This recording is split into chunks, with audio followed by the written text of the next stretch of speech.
preserving it and safeguarding it. And they are only faithful shepherds to the degree that they adhere to that truth.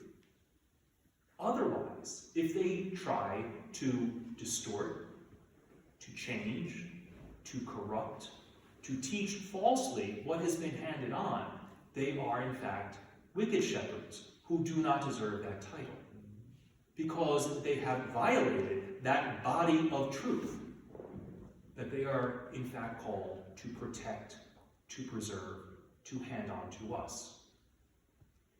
And they remain able to do that first and foremost by being faithful sons of Mary. And here we have the beautiful image, getting back to the cross, of Jesus entrusting his mother to St. John, the beloved disciple. John was tasked with caring for Mary, safeguarding her, looking out for her, taking care of her. And that's a model for every bishop who is called to preserve and safeguard that intact body of faith that we receive and believe and hand on in turn. The faithful do that well by hearing the voice of the Good Shepherd. And they, as I mentioned, instinctively understand the faith as a result. There's an infallibility that the people of God have. And this came up at the recent synod. There's a lot of talk about listening and the sense of the faithful. Sometimes this is mistakenly understood as a sense of the people. But it's not a majority vote. It's specifically called the sense of the faithful. In other words, the more faithful someone is, the more they're going to get it right. If you want to know what Catholics believe, you don't just go asking random people. You go to the most devout people. You go to the saints. And they will always point us in the right direction. They're the ones who get it. And Mary is the embodiment of that, right? She wasn't a priest, she wasn't a bishop, but she was the holiest person who ever lived. And she instinctively understood and followed the truth. And that's the example for each one of us. We are called to do the same. And this is why we look to the holiest people there are to help us understand what to believe and what to do. If you want to know what is true, you could ask a theology professor, read theology books. You could also go to the devout daily mass goer who's praying 10 rosaries a day, probably has never read a theology textbook, wouldn't understand what transubstantiation means, but gets it, will be the one to say, this is true.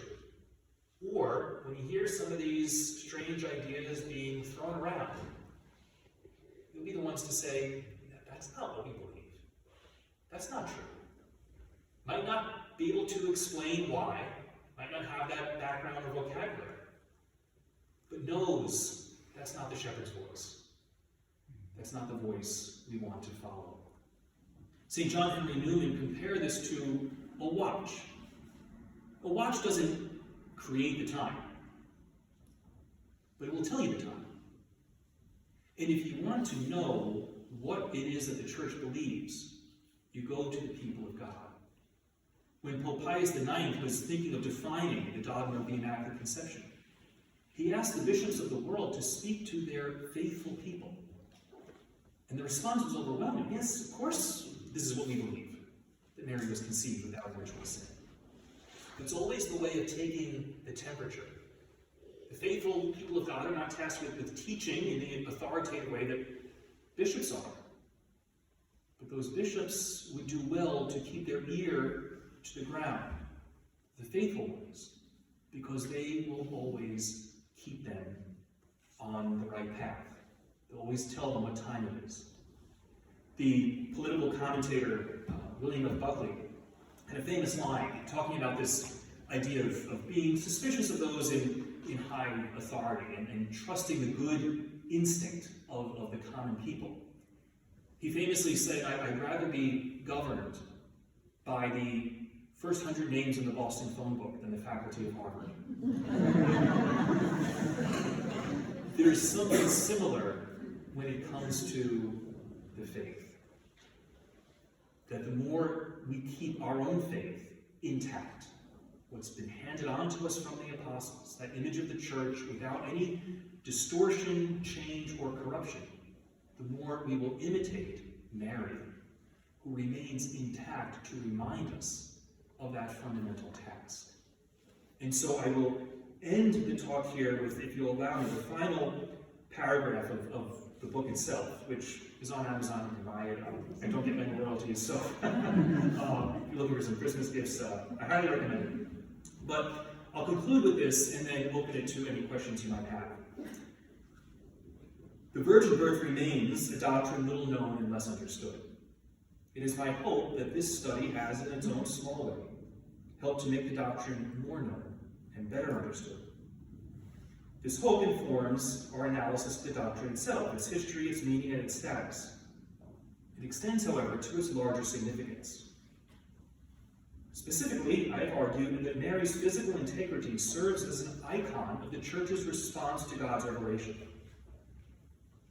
To that end, we can sum up in the words of the Marian chapter from Lumen Gentium, which says of the Church that she is a virgin who keeps the faith given to her by her spouse whole and entire.